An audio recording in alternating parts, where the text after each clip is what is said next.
Before we begin, take a moment to get comfortable. Let your arms go heavy, your breath slow.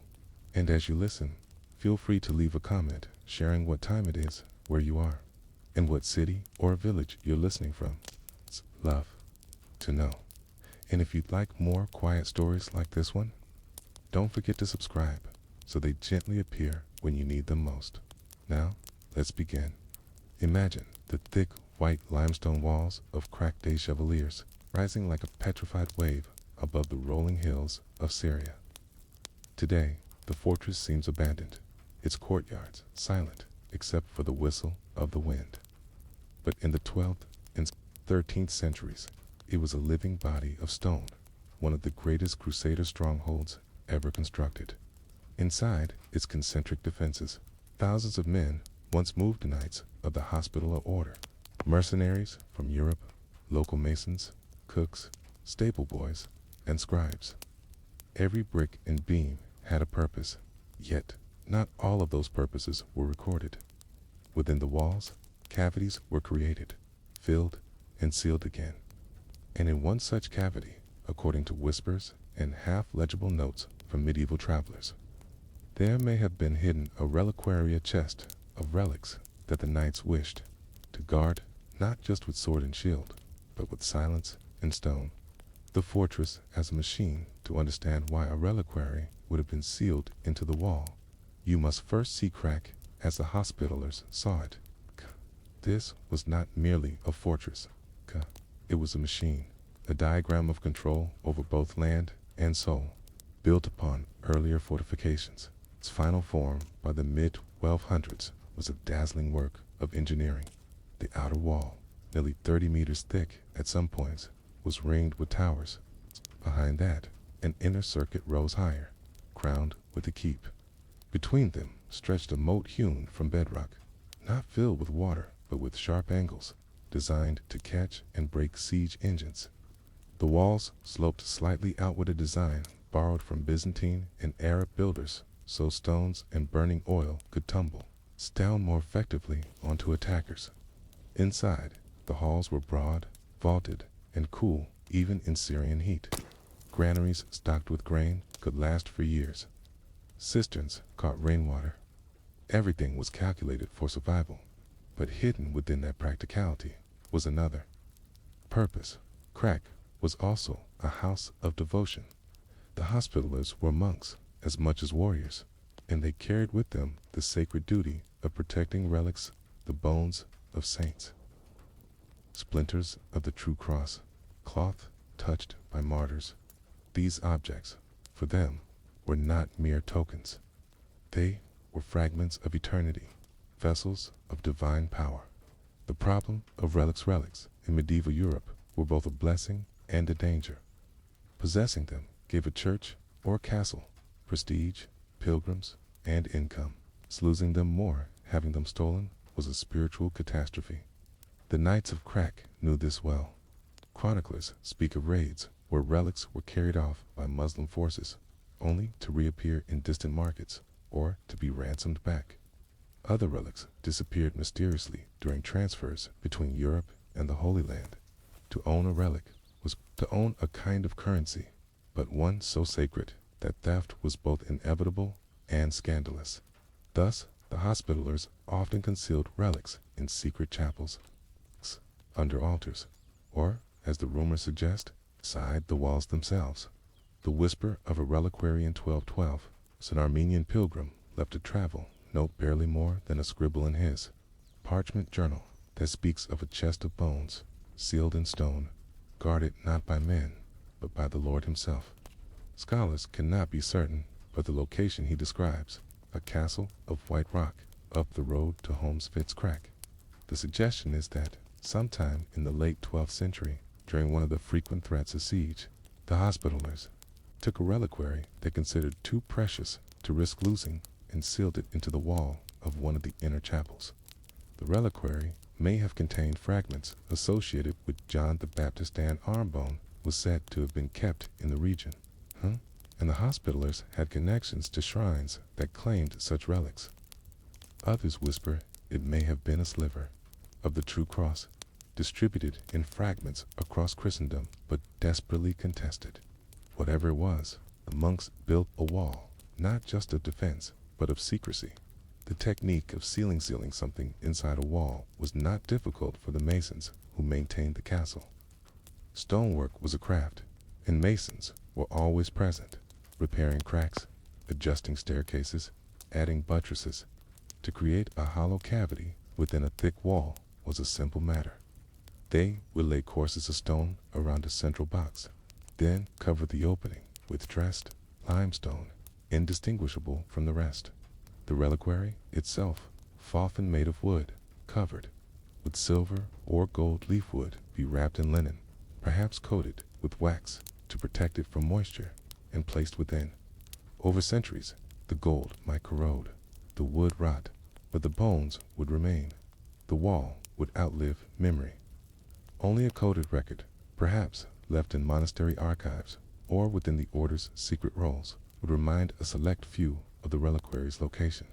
And if those records were lost, as many were during the fall of Acre, in 1291, the secret would vanish entirely. The long silence for centuries. Crack remained in use, passing from Crusaders to Mamluks, and later into Ottoman hands.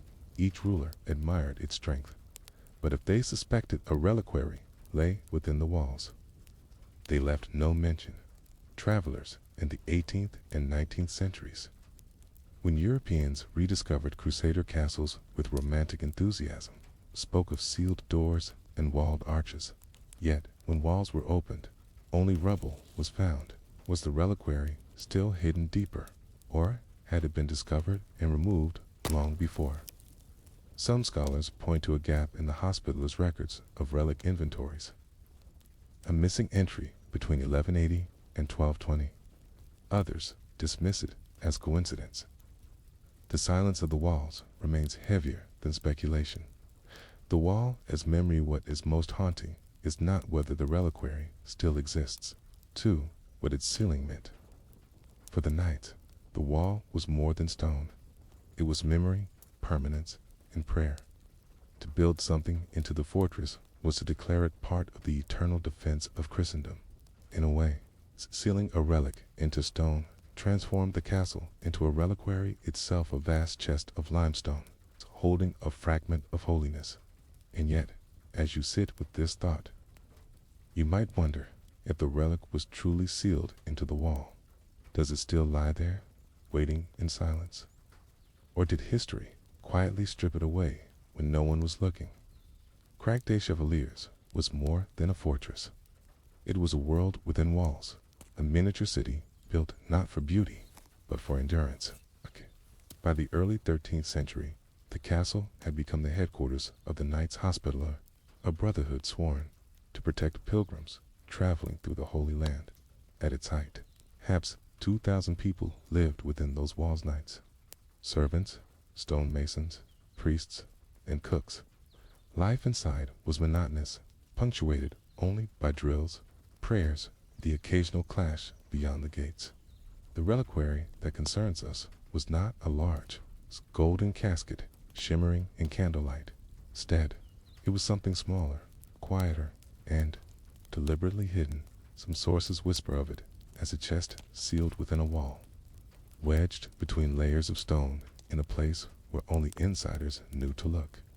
Unlike treasures displayed in chapels for worship, this one was not meant for public veneration. Its concealment suggests fear or foresight. Why would such an object be hidden in Crac des Chevaliers, a fortress famous for its strength? Ain't the answer lies partly in the unstable world outside its walls. From the 12th to the 13th centuries, the Levant was a landscape of shifting control. Cities like Jerusalem, Acre, and Antioch changed hands repeatedly, claimed by Crusaders one year and retaken by Muslim forces the next. Religious relics, bones of saints, fragments of the true cross, drops of supposed holy blood were objects of immense spiritual and political value. Whoever held them claimed not just wealth, but divine favor. To lose a relic was to risk the very morale of an army or the legitimacy of a ruler. At Crac, where knights trained for endless war. Such a relic would have been both a comfort and a liability. Imagine a wooden chest, no larger than a loaf of bread, lined with iron bands, sealed with wax, perhaps containing a splinter of bone, a strip of cloth, or a vial of dust from a sacred site. To modern eyes, such things may seem trivial. To those living in the 13th century, they carried the weight of heaven.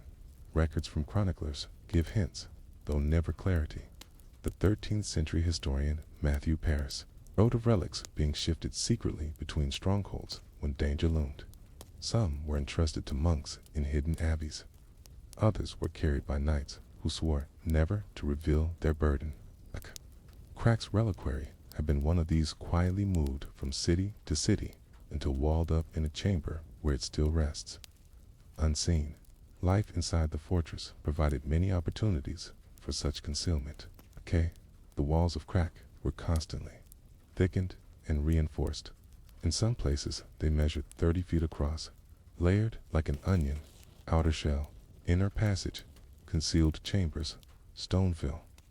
To build such walls required patience, and during the work, niches or recesses could easily be sealed. Placed inside might remain untouched for centuries. The very geography of the fortress lent itself to secrecy. Beneath its halls ran vaulted storage rooms, where barrels of grain, wine, and salted meat were kept. Tunnels and staircases twisted between levels. Some passages led nowhere, as if abandoned mid-construction. Others served as escape routes during siege. It would take only a handful of trusted men to slip a small chest into one such wall, seal it with lime mortar, and let time bury it deeper than any invader could reach. But what relic might have been deemed worthy of such hiding? The Hospitallers were known to collect relics zealously. Pilgrims often gifted them tokens of holy places. A rumor even spread that the order possessed fragments of the bones of John the Baptist. Whether true or not, the prestige of guarding such a relic gave them power among both allies and rivals. Some believe a fragment of the true cross itself passed briefly through their hands after the disastrous Battle of Hattin in 1187, when Saladin captured most of it from the Crusaders. If so, would they not have sought to conceal what little remained, hiding it in a fortress that few could reach? Another possibility is that the reliquary contained not bones, but documents. Charters, papal bulls, or letters sealed with wax could be of equal importance. The Hospitallers were not only warriors, but also landowners who managed vast estates stretching from Syria to Spain.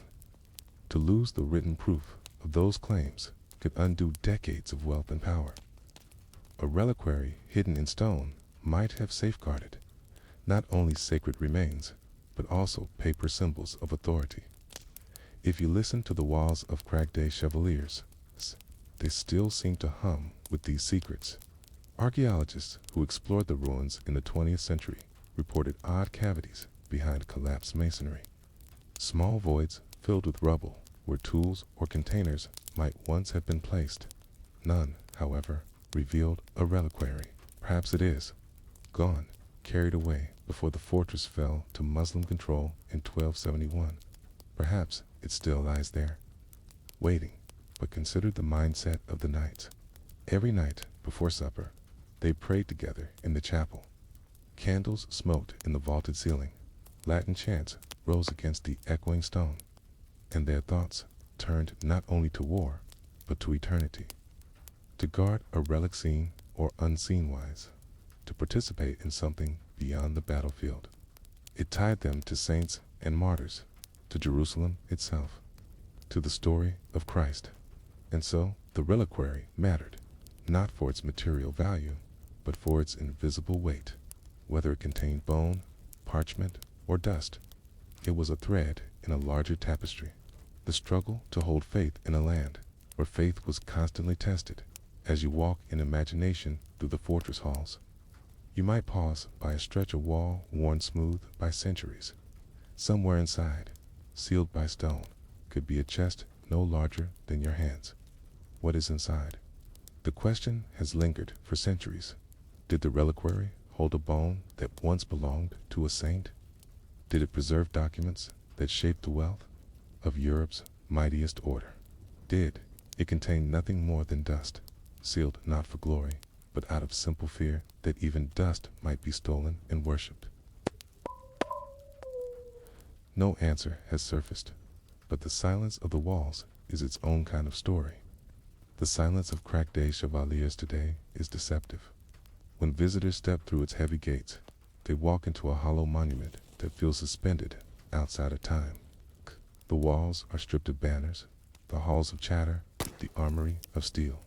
Yet beneath this quiet lies the residue of centuries of devotion, defense, and secrecy. And it is in this silence that one must try to imagine the final chapter of the reliquary's journey, the uncertain fate of the object itself, and the memory of those who once guarded it by the early 13th century. Cracked des Chevaliers had reached its architectural zenith under the Hospitallers. Its layered walls and concentric defenses made it virtually impregnable, and the fortress became more than just a garrison. It was a center of governance, a place of worship, and a storehouse for goods, weapons, and provisions. But hidden among the practical was the sacred.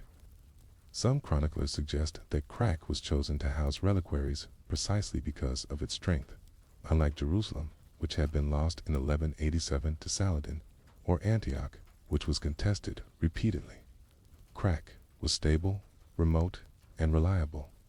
It sat at the crossroads of pilgrim routes and military supply lines, but was difficult to storm out inside. The reliquary would likely have been placed in one of the chapels. The upper chapel, reserved for the knights, offered a space of solemnity. Here, under dim light filtered through narrow slits, monks and knights would have gathered for prayers. The reliquary, housed in a decorated chest or casket, might have been unveiled only during the most solemn feasts. For ordinary soldiers, its existence may have been known only through whispers. Yet the relic's presence served as an anchor of morale. In an age when battles were not just fought with swords, but with belief, possessing a holy fragment promised divine favor. The reliability of Crack as a reliquary's hiding place came into question in the late 13th century. By 1271, the fortress was one of the last great Crusader strongholds still in Christian hands. The Mamluk Sultan Baybars, relentless in his campaigns, laid siege to Crack. Chroniclers described the encirclement, the patient construction of siege engines, and the long attrition of supplies. For those within the fortress, the reliquary may have been both a comfort and a burden. Did the Hospitallers believe that divine intervention would protect them? Or did they quietly wonder if this sacred object, meant to inspire, was instead a weight that bound them to inevitable loss? The siege ended with a deception. Baybars, unable to breach the fortress quickly, forged a letter purportedly from the Hospitallers' Grand Master ordering the garrison to surrender. Believing the command to be genuine, the knights yielded. The reliquary, if it was still hidden within, entered a new and uncertain chapter. Some accounts suggest that relics from Crusader holdings were looted, carried to Cairo, and displayed as trophies of victory. Others imagine that the Hospitallers spirited the reliquary away in secret, perhaps through one of the fortress's postern gates or hidden tunnels, ensuring that it escaped capture. The truth is that no definitive record survives, unlike the Shroud of Turin or the relics of the True Cross, whose claimed histories were meticulously chronicled. The reliquary of Crack des Chevaliers vanishes into silence. Archaeological surveys of the fortress have uncovered chapels, cisterns, kitchens, and storerooms, but no reliquary chest. Stones, unlike parchment, rarely yield clear testimony, and yet the absence itself is instructive. The medieval world was filled with relics, some genuine, many invented, all of them revered. They anchored communities, justified pilgrimages, and stirred armies. To possess a relic was to wield spiritual capital. But to lose one to see it stolen, destroyed, or forgotten was also part of the fabric of medieval faith. The reliquary of Crack, whether real or imagined, fits into this broader tapestry of objects that once seemed eternal and now survive only as rumor. Today, when travelers step into Crack des Chevaliers, they find traces of both grandeur and neglect. The chapel walls still rise, though stripped of decoration. Arrow slits frame the horizon where armies once gathered. Beneath these stones, in cellars, in tunnels, the mind wanders. What might have been sealed here, pressed into hidden alcoves, bricked over in haste during a siege? Was the reliquary concealed so well that it still lies there, unnoticed by centuries of caretakers and archaeologists? Or was it carried off long ago, melted down for its metal casing, its sacred contents discarded by those who saw them only as trophies?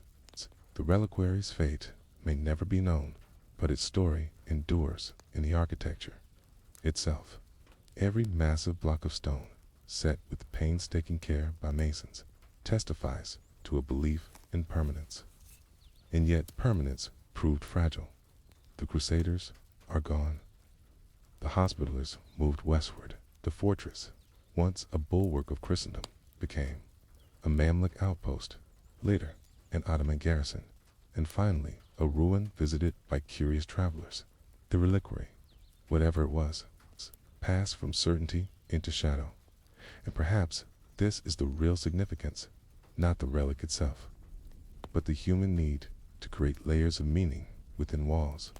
To seal something sacred inside a fortress is to declare that stone and spirit are bound together. Even in defeat, even in loss, the idea lingers that somewhere behind those walls, something precious remains. So the question persists, quiet but insistent. What secrets still lie sealed within Crack des Chevaliers? It's the reliquary, buried deep beneath the chapel floor, waiting for a day when the stone will crack and reveal its hidden chamber. Or has its absence itself become the relic of silence of something that once inspired, now replaced by curiosity? As the evening light fades over the Syrian hills, the fortress casts its long shadow, empty, silent, enduring, decayed, and within that silence, you are left with the same thought that countless pilgrims, knights, and conquerors have pondered. What, if anything, remains sealed within those walls? On the wind-swept coast of the Levant, the salty spray of the Mediterranean clings to the stone and the gulls wheel endlessly above. There once stood a fortress known as Chateau Pellerin, built in the early 13th century by the Knights Templar. It rose from the rocks like a second cliff, massive and imposing, its walls so thick that even cannon fire centuries later barely dented them. To the Crusaders who gazed on it, this was not merely a stronghold. It was a symbol of permanence, of faith planted in stone, of a power that they believed would last as long as Christendom itself, but hidden within the layers of its construction.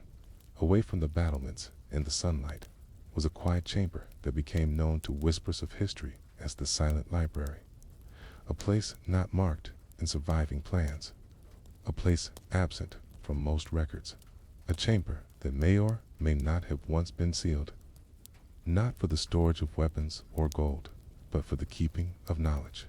The existence of such a room has long been debated.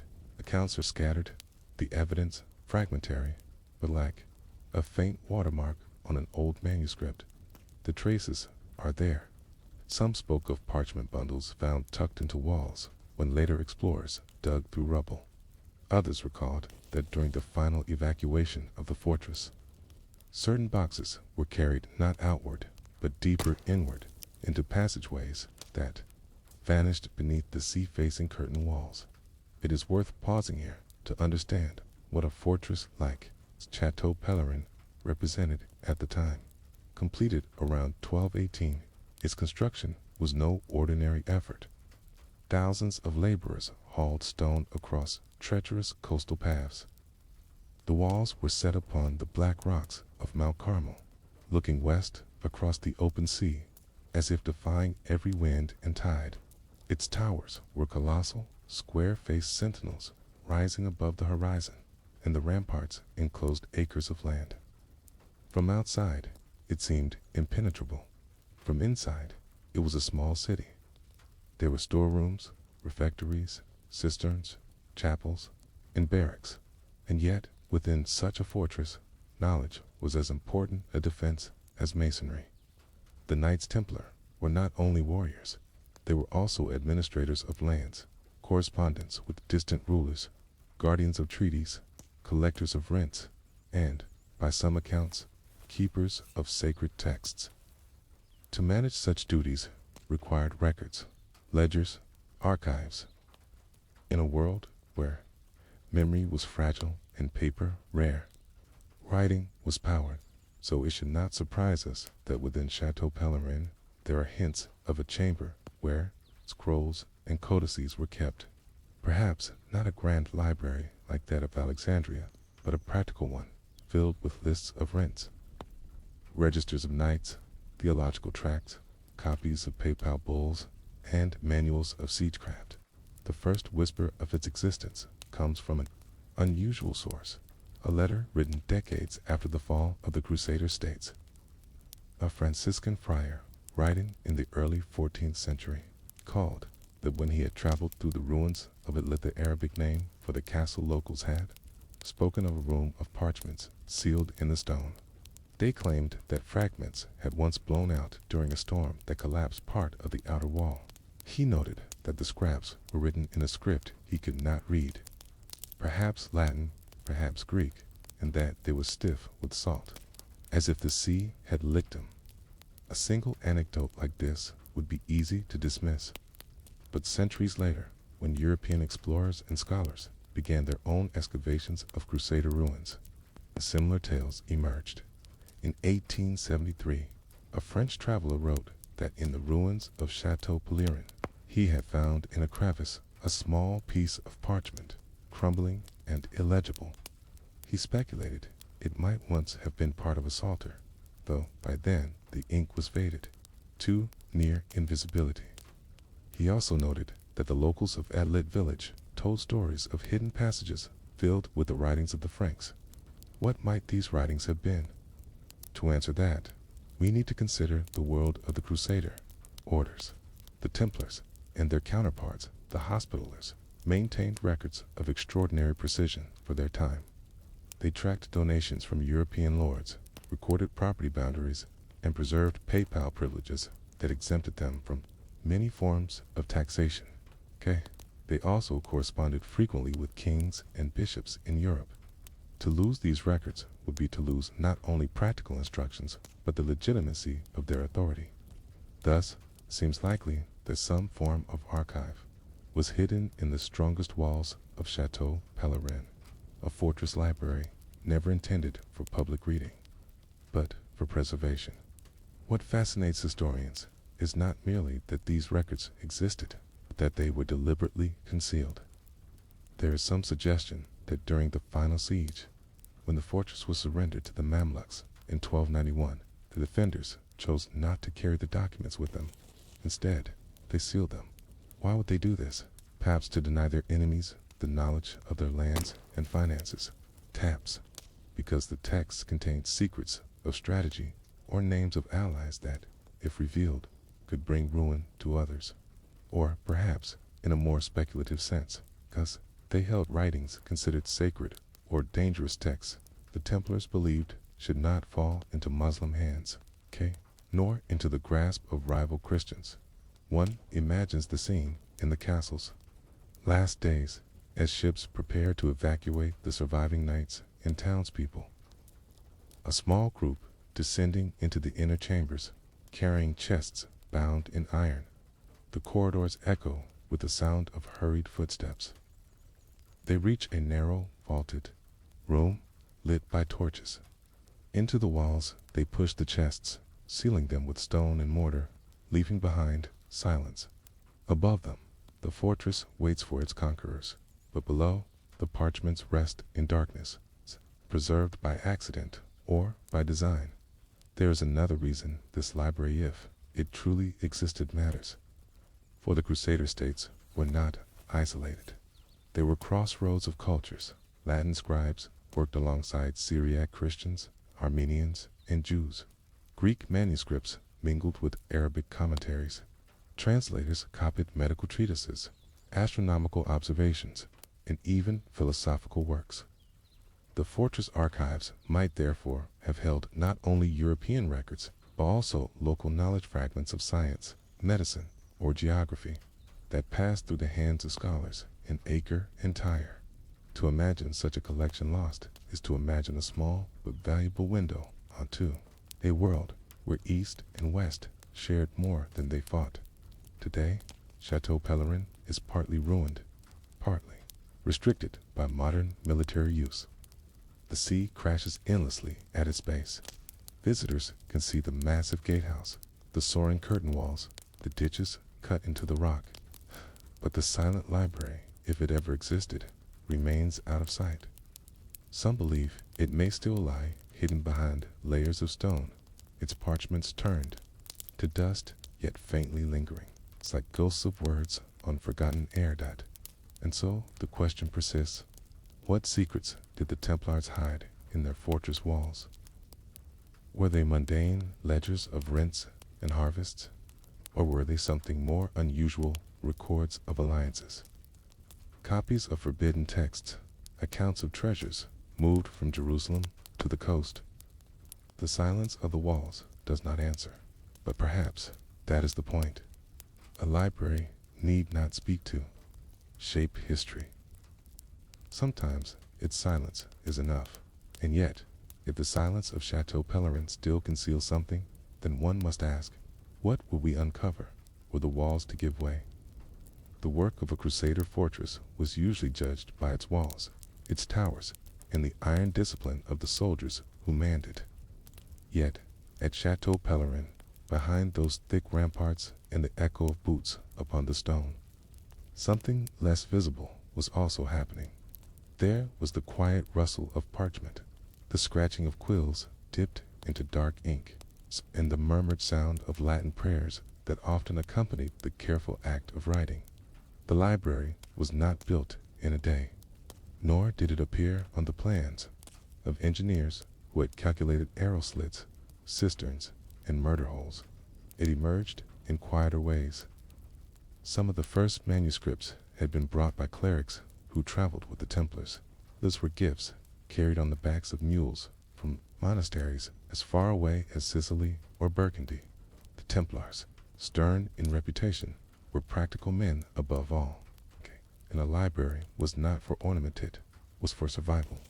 A soldier could not be everywhere at once, And memory was a fickle ally.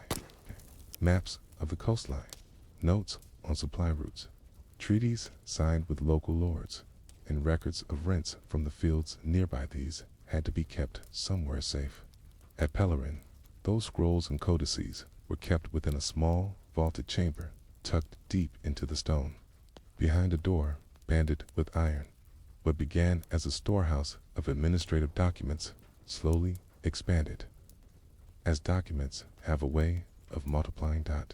By the middle years of the 13th century, the collection had grown large enough to require order. Here entered the monks, not monks of a single order, but a mixture Cistercians passing through, Benedictines who had sought refuge, even Augustinian canons who had once served in the Holy Sepulchre. They were men who understood how to copy, catalog, and preserve texts. They knew how a humid breeze could warp parchment, and how the faint grease of unwashed fingers could slowly darken a page. And so they applied the same quiet discipline they used in their cloisters to the fortress's small treasury of texts. One can imagine them seated at rough-hewn wooden tables beneath narrow slits of light. Outside, the Mediterranean glittered, the salt breeze reminding them of their distance from home. Aside, they bent over their tasks. A quill fashioned from a goose feather, sharpened carefully with a small knife, was dipped into ink made from oak galls.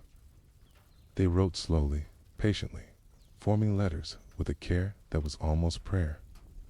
Latin letters, sometimes Greek, Occasionally, Arabic, because the monks of Chateau Pellerin, unlike many of their counterparts in Europe, could not avoid contact with the scholarship of their Muslim neighbors.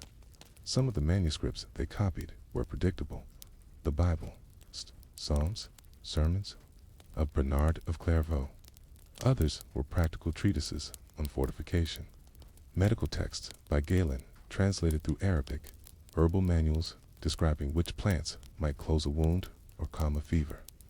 The monks did not work quickly. A single psalter might take weeks. A longer work, such as Augustine's City of God, might take months. And yet they copied, not for their own amusement, but because the written word was insurance against forgetting. The library also began to take on something more unusual: records of the land itself. Crusader lords and Templar commanders commissioned local scribes, sometimes Syrian Christians or even Jews, to map out villages, to note tax obligations, to record harvest yields. Those records, in turn, were bound or stored, forming a kind of archive of daily life.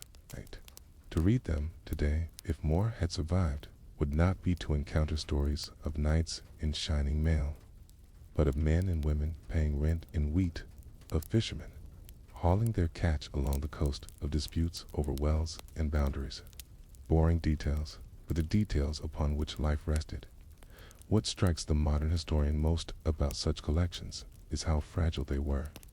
Parchment could last centuries, if treated well, but it could also burn in minutes, rot in damp corners, or be carried away by looters who cared nothing for the words written on them. The monks at Pellerin knew this, which is why they developed careful habits. They wrapped certain scrolls in wax cloth. They built shelves not against outer walls, where dampness might creep in, but against inner stone. They kept torches low to minimize soot. And, perhaps most importantly, they memorized parts of what they wrote, so that even if the parchment was lost, a portion might survive within a human mind. Yet, despite their efforts, not all was harmonious. Libraries in Europe were often under the authority of bishops or abbots, men whose word could determine what was to be copied and what was to be ignored. At Chateau Pellerin, however, the ultimate authority was military. A commander of the garrison could decide to requisition parchment for orders instead of psalters. He might forbid the copying of certain texts deemed too philosophical or too Arabic. The monks worked within this constraint, bending quietly but not entirely yielding. If they wished to preserve something, they might copy it in the margin of another work, disguised as commentary.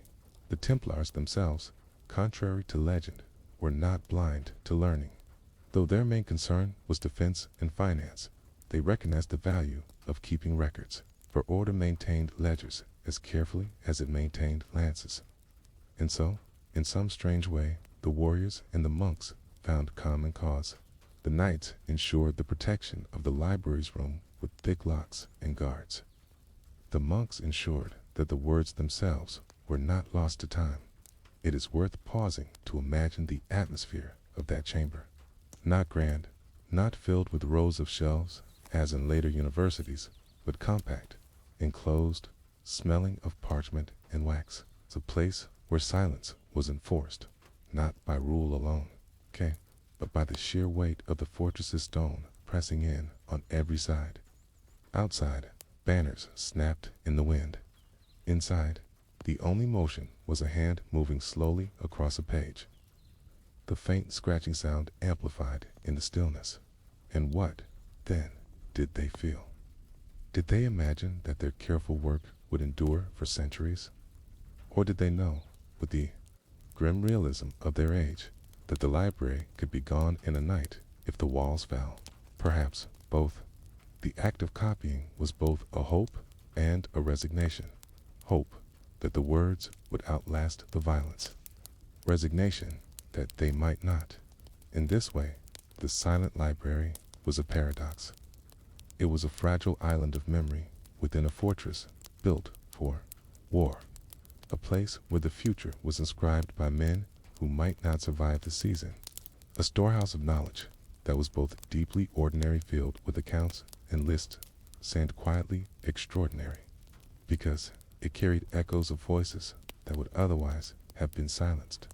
One question lingers: if so much care went into preserving these words, why do we today know so little of what was actually kept in those walls? Why, if monks and knights alike guarded this treasure, do only fragments survive in distant archives? What happened to the manuscripts of Chateau Pellerin, and why did the silence of its library become permanent? The dawn of the 14th century cast long shadows over the Crusader strongholds that remained along the Levanten coast, where once knights, masons, and pilgrims thronged the fortified halls of castles like Chateau Pellerin. Now silence echoed. The tides of power had shifted. Could the Mamluks pressed from the south, and the once unshakable bulwarks of Latin Christendom were crumbling like sandbanks against the tide.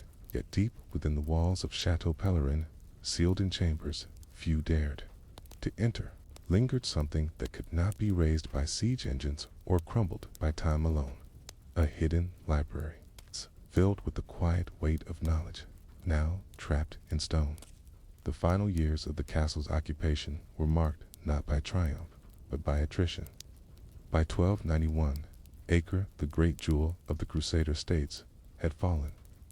The Knights Templar, along with the Hospitallers, retreated to remaining outposts, like Chateau Pellerin, clinging to their fortifications as the sands of time slipped swiftly away. Chronicle suggests that even as soldiers debated terms of retreat and civilians hurried to ports for evacuation, a handful of men carried boxes not of food or coin, but of parchment and bound manuscripts, their spines wrapped in leather, their pages inked with fading script. Some were theological tracts, copied faithfully from Europe's monastic centers. Others were travelogues, written by pilgrims who had come to the Holy Land centuries earlier. There were letters between kings and popes, maps of roads and river crossings, and medical treatises passed down from Arabic scholars. Together, they formed a tapestry of memory, quiet, fragile, and priceless. But where could such a collection be hidden when the threat of invasion loomed? The answer lay within the thickness of the castle walls themselves. Chateau Pellerin-s architects, like those of crack-day chevaliers, favored immense limestone blocks and double-thick fortifications. Between these walls ran narrow passages, often used as secret corridors or to conceal supplies. To transform one of these hollows into a library was to preserve knowledge by quite literally embedding it within the fortress. There is a strange poetry in imagining knights who trained with sword and lance, also ferrying volumes into dim-lit vaults, stacking them carefully behind wooden shutters, sealing them under mortar and stone. The survival of manuscripts through conflict was rarely accidental. Libraries across Europe and the Mediterranean had been deliberately hidden before. Coptic monks concealed scrolls in jars near the Nile. Jewish communities buried their writings in Geniza chambers when sacred texts grew too worn to use but too holy to destroy. The builders of Chateau Pellerin may have followed a similar instinct, not only to protect the books, but to sanctify them, making their concealment an act of reverence as well as necessity. What would those manuscripts have contained? Consider, for example, the medical texts. By the 13th century, translations of Arabic and Greek works were circulating widely. Avicenna's Canon of Medicine, Hippocrates' teachings on humors, and Al-Razi's careful notes on fevers and smallpox. Such writings were not merely curiosities, but tools of survival, shaping how physicians treated wounds, epidemics, and malnutrition.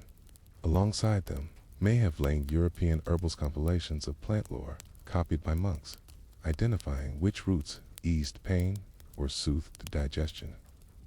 These books were not grand theological arguments or histories of kings, but practical manuals for the maintenance of daily life. In their silence, they bore testimony to the fact that human existence hinged on the mundane as much as the miraculous. Yet libraries, even hidden ones, are never neutral. The Templars may have preserved not only texts they considered useful, but also records of their order, charters, property deeds, correspondence with monarchs. Such documents could prove ownership of lands in France, England, and Iberia, tying their far-flung estates together. To destroy them was to sever authority. To hide them was to keep claims alive, even if the stones of the Holy Land fell, hidden. Library, therefore, was both practical and political, a vault of survival for ideas, but also a safe house for power. When Mamluk forces finally secured the coast and Chateau Pelorin fell into disuse, what became of this cache? Here, history offers only silence. Some scholars argue that the retreating Crusaders managed to ferry manuscripts by ship back to Cyprus or Europe, dispersing the library into fragments. Others suggest that, under the chaos of departure, many were left behind, walled into chambers where dampness, salt air, and insects slowly consumed them. No chronicler describes their fate directly. The silence itself is its own mystery, an absence as heavy as the books themselves. Centuries later, when ruins were examined by travelers and archaeologists, the fortress yielded little more than stone foundations, broken pottery, and scattered weaponry. No intact library emerged. No great wooden chest of volumes survived intact. And yet the idea of what might have been there continues to trouble the imagination. Were there letters from Crusader kings we have never read? Unseen maps of the Levant's valleys, drawn by tired pilgrims? Sermons preached in small chapels, long since ruined? Or was it simply a collection of worn manuals, their usefulness already fading even as they were hidden? In either case, the act of concealment transformed ordinary books into relics of mystery. There is a quiet irony in how knowledge, once hidden, can become more myth than fact. A sealed chamber of parchment suggests to us now a lost treasure, even if its contents were no more glamorous than rosters of soldiers or records of harvests. Yet precisely because such details are mundane, they matter deeply. They would have told us not about kings and sieges alone, but about diets, illnesses, rents, and pilgrim routes. They would have filled in the silences of history, those areas where the lives of ordinary people are absent from grand chronicles. The fate of Chateau Pelerin's silent library reminds us that history is not merely about what survives, but about what is lost. For every monastery archive preserved in Europe, countless others dissolved into dust. For every chronicle copied into print centuries later, others decayed in locked chests. And yet, paradoxically, the awareness of what we lack fuels our sense of wonder. A vanished library is a wound in the record, but it is also a spur to imagination. We lean closer, trying to listen to echoes in the stone, to trace letters on pages that may no longer exist. In the end, perhaps the most enduring secret of Chateau Pellerin is not the content of its manuscripts, but the gesture of their concealment. The knights who hid them understood that ideas, fragile though they are, can outlast fortresses. Even if the castle fell, even if kingdoms collapsed, there was dignity in the act of saving words. And though we may never recover their exact form, we inherit the principle that knowledge is worth preserving, even in silence, even at the edge of defeat. So the walls stand, weathered by centuries of wind and sea spray. Tourists walk there, edges unaware that beneath their feet may lie hollows once crammed with leather-bound volumes. The waves crash endlessly at the base of the rock, as they did in the 13th century. And in that rhythm, there is a question that refuses resolution. What pages, what stories, what voices still linger, sealed in stone, waiting in darkness, perhaps forever unread? On the coast of modern-day Syria, overlooking the Mediterranean, stands the looming mass of Margate Fortress, so known as Markab. Perched on a black basalt outcrop, it rises sharply above the surrounding land, its silhouette etched against the sky like a silent guardian of centuries past. Unlike some castles of the Crusader era that were later romanticized into ruins of ivy and stone, Margat was less forgiving, less picturesque, was massive, dark, and solid, built from volcanic rock that gave it a stern, almost brooding presence. For the knights who held it, Margat was a bastion of security. For those who opposed it, it was a symbol of impenetrable strength. The fortress came into the hands of the Knights Hospitaller in 1187, during the very same year that the Crusaders suffered their crushing defeat at Hattin. At a time when the Latin states were crumbling under the force of Saladin's campaigns, Margat stood as a rare prize, defensible, isolated, and commanding both the coastal routes and the inland passes. Its basalt walls, thick and angled, were a different kind of architecture than the pale limestone castles of the West. Margat's builders adapted to the local geology, cutting into the volcanic rock itself, creating foundations that seemed to grow out of the mountain rather than rest upon it. Yet what strikes modern archaeologists, as well as travelers who have wandered its remnants, is not only what was visible above the surface, the massive curtain walls, the high towers, the steep drop to the sea, but what was hidden beneath. Margat was more than a fortress, it was a labyrinth. Beneath the basalt courtyards and chapels stretched networks of vaulted halls, storerooms, and tunnels that wound deep into the volcanic rock. These spaces were not afterthoughts. They were carefully engineered to sustain the fortress under siege, to store food, to shelter garrisons, and perhaps to conceal more. When chroniclers of the 12th and 13th centuries wrote of Margat, they often emphasized its impregnability. It was said that Saladin himself never dared to launch a direct assault upon its walls. Later, Muslim rulers, including Baybars and Calawan, struggled to subdue it. In fact, Margat only fell to the Mamluks in 1285 after an extended campaign. What is less often described in medieval sources is the subterranean world beneath its towers. These tunnels, partly collapsed, partly hidden, and partly lost to time, suggest a deeper story, a quieter one, overlooked in the grand accounts of war and diplomacy. Why were so many resources poured into underground passages? Was it merely for storage, or was there something else at stake?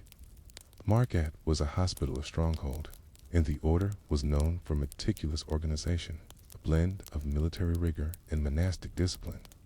They kept records, hoarded supplies, and planned for long sieges. But they also guarded relics, texts, and knowledge carried across continents. The fortress was not only a military base, it was also an administrative and religious center, complete with chapels and meeting halls. Could the tunnels have served to protect something beyond grain and weapons? Walking through the remains today, one passes through corridors where the basalt stone absorbs light rather than reflecting it. In some areas, the air cools, carrying the damp smell of earth. Narrow stairs descend sharply into darkness. The ceilings are arched, constructed with precision, their keystones holding weight for more than 800 years. Silence here is heavy. It's easy to imagine Hospitaller brothers carrying torches, their boots striking stone as they descended to check on stores of water, or perhaps to confer privately away from prying ears. Margat's tunnels are not unique in the medieval world. Other Crusader castles, such as Crackday, Chevelys also, boasted hidden chambers and passageways. The Margat system is distinctive in its scale and integration. Accounts from travelers in the 19th and 20th centuries describe wandering through multiple levels of subterranean halls, some so vast that they felt more like underground cathedrals than storage basements. One described a vaulted chamber, large enough to house hundreds of men, ceiling supported by thick basalt ribs, its floor sloping slightly for drainage. These descriptions raise questions. Was Margat's underground world designed solely for practicality, or was it also symbolic a way of mirroring the order's own dual identity as both monks and soldiers, both surface dwellers and keepers of hidden things. The Hospitallers were heirs to traditions of secrecy, sworn vows, and the safekeeping of not only relics, but also political and spiritual alliances. If a relic, manuscript, or treasure needed protection, few places in the Levant would have been safer than Margat's black stone vaults. The strategic significance of Margat also magnified its mystery. From its vantage point, one could see miles along the Mediterranean coast. Signals could be sent to other Hospitaller fortresses, including crack day, chevaliers. Ships could be monitored and inland routes controlled. But underground, the fortress offered something else: resilience. The besieged army might be forced to surrender after weeks without supplies. Margat's tunnels ensured water and food could last far longer. Wells were cut directly into the rock, cisterns carefully plastered to collect rainwater. Grain could be stored in sealed rooms. Meat could be preserved in cool, subterranean spaces. It is here, these underground chambers, that one begins to sense the everyday life of a garrison. Above ground, walls and towers projected power.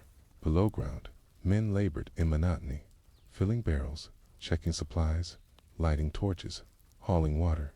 The tunnels were not glorious. They were functional, boring, necessary. Yet their very existence kept Margat alive through wars and crises. Without them, the fortress might have fallen decades earlier. Some archaeologists have speculated about escape route secret passages that might have allowed the knights to flee if the walls were breached. The idea is not implausible. Other medieval fortresses included such features, yet at Margat, no clear evidence has been confirmed. Collapsed sections suggest that some tunnels may once have extended further than the surviving ruins indicate. Could they have led out toward the cliffs or down toward hidden coves on the shore? If so, they would have provided not only a means of escape, but also a way to bring in supplies or messages during siege. The forgotten tunnels of Margat remain partially unexplored, even in modern times.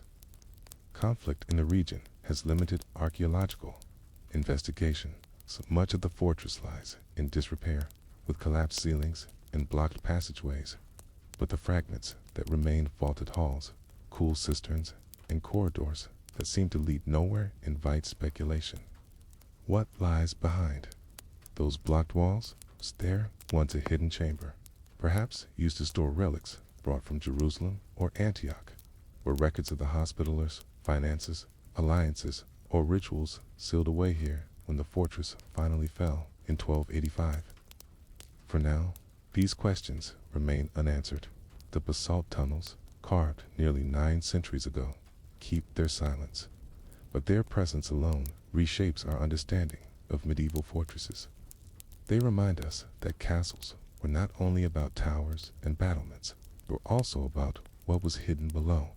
Margat's story is not only one of knights and sieges, it is one of stone, storage, and secrecy. And yet, as we pause in the dim silence of these passages, another thought lingers. If so much effort was invested in what lay below the fortress, might it be that the true treasures of Margatha, once never recorded in chronicles, are still waiting, unseen, within its forgotten tunnels? When one begins to consider Margat, the mighty fortress perched above the Mediterranean, it is easy to dwell on its imposing towers, its thick curtain walls, and its near-mythical reputation as the stronghold that rarely fell. But the true secret of Margat did not rest upon its battlements or the gleam of Crusader banners. Instead, the deeper story lay underground, where stone corridors stretched out like the veins of the mountain itself, dug patiently by hands long dead. These were the tunnels, the hidden arteries of the fortress that carried water, supplies, and whispers of survival through years of siege.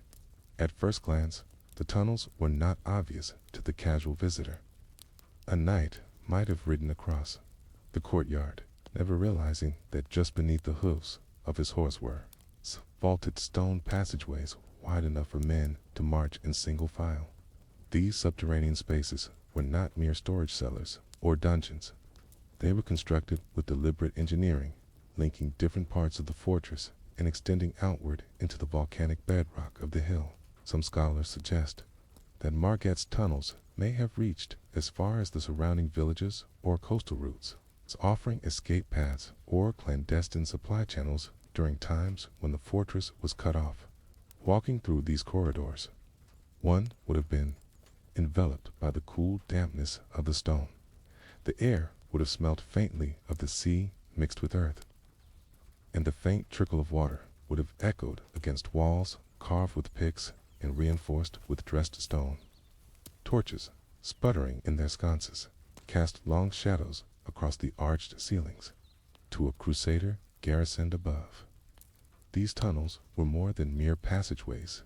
They were lifelines. Water was the first necessity. Margat, like all Crusader fortresses, faced the pressing problem of hydration. The Mediterranean sun was relentless, and during sieges, wells or exposed cisterns could easily be poisoned or destroyed by an enemy. The tunnels of Margat solved this by funneling rainwater into underground reservoirs carefully plastered to prevent seepage. Some passages were sloped with remarkable precision, allowing water to flow from collection points on the upper hill into the heart of the fortress. To descend into these reservoirs was to descend into silence, broken only by the echo of one's footsteps and the occasional drip of water falling from the stone ceiling. In siege conditions, such systems meant survival could extend for months beyond what an enemy might expect. Supplies, too, found their way through these passages. There are reports from Arabic chroniclers of merchants and allies smuggling provisions into besieged castles through subterranean routes. Whether Margat's tunnels stretched to such extents is still debated, but hints survive. Local traditions tell of shepherds who claimed their ancestors once guided sheep through hidden corridors into the fortress, their hooves muffled on straw so as not to alert the besiegers above. Even if such tales were embroidered, the plausibility lies in the very scale of Margat. With walls so thick and a garrison so large, the Crusaders needed a constant supply of grain, oil, and preserved food. The tunnels became storage vaults, barrels of olives stacked in alcoves, amphorae of wine lined against the stone, salted fish sealed away in the cool dark. To descend into these spaces was to walk through the pantry of an army, but it was not only food and water that occupied the tunnels. There were also chambers for the less visible but equally necessary aspects of daily life. Latrines drained into shafts that disappeared deep into the rock, the waste carried by gravity and hidden channels away from the fortress. Small rooms carved into the sides of corridors may have served as workshops, where smiths sharpened weapons by candlelight or masons repaired broken stones taken from the battlements. The subterranean world of Margat was not just an emergency fallback, it was a bustling extension of the fortress itself, hidden away from the sun and the eyes of enemies. One particularly striking feature, covered by archaeologists in the 20th century, was a vaulted hall beneath the fortress, large enough to hold gatherings of dozens of men. Its purpose remains uncertain. Some argue it was a cistern, while others suggest it was a subterranean assembly space. Imagine the scene: rows of knights, seated on rough benches, their armor glinting faintly in the light of torches, listening as orders were relayed in hushed tones. Here, in the depths, plans could be discussed out of earshot of spies or informers. The tunnels, muffled sound, turning stone into a cloak of secrecy. Beyond practical function, the tunnels carried with them an aura of dread. To live above them was to live with the knowledge that unseen spaces stretched beneath one's feet. During sieges, rumors spread easily. Perhaps the enemy was digging beneath the fortress, preparing to undermine the walls. Countermining operations sometimes began in these very tunnels. As defenders listened for the faint scrape of shovels and then dug toward the sound, hoping to collapse the attacker's shafts before their own walls crumbled. The tunnels, then, were both protection and vulnerability, a double-edged presence beneath the stone. Yet the most haunting aspect of Margat's tunnels lay in the silence they preserved. When the fortress finally fell to the Mamluks in 1285, its defenders abandoned or were expelled from its underground passages. In the centuries that followed, dust gathered on the stone floors, bats found roosts in the arches, and the memory of what those corridors had carried began to fade. Local villagers sometimes stumbled upon them, telling stories of hidden treasures or cursed chambers. One account from the Ottoman period describes a shepherd who, while searching for a lost goat, descended into a half-buried tunnel and found chambers lined with blackened jars. When he opened one, it crumpled to dust, releasing only a faint, bitter smell. He fled, convinced that he had disturbed the dead. Today, archaeologists approach the tunnels with a mixture of fascination and caution. Mapping them is difficult, for many are collapsed or blocked with rubble. Those that remain open reveal a world of engineering that rivals the fortress above. Carefully carved archways, smooth stone benches, and even faint carvings mark the walls. The effort required to build such spaces must have been immense, consuming the labor of countless masons, slaves, or hired workers over years. And yet, despite all that toil, their presence remains obscure in the grand sweep of history and underground empire, known only to those who seek it out. What is most striking, perhaps, is how little has been written about them. Chroniclers of the Crusades spoke at length about sieges, battles, and the bravery or cruelty of knights and sultans. Rarely did they mention the tunnels, yet these silent corridors shaped the outcome of events as surely as swords or catapults. Without water, the fortress would have fallen swiftly. Without hidden storage, supplies would have run out. Without concealed passages, spies could not slip in or out. Margat endured as long as it did because of what lay below. And so, as we consider the tunnels of Margat's fortress, we are left with lingering questions. How many of those passageways remain undiscovered, sealed behind centuries of collapse? Did they truly reach beyond the fortress walls, connecting to villages or to sea? And in those vast underground spaces, what relics of forgotten daily life still lie hidden in the dark, waiting to be uncovered? If you listen closely in the silence of Margat's ruins, there is something unusual about the air itself.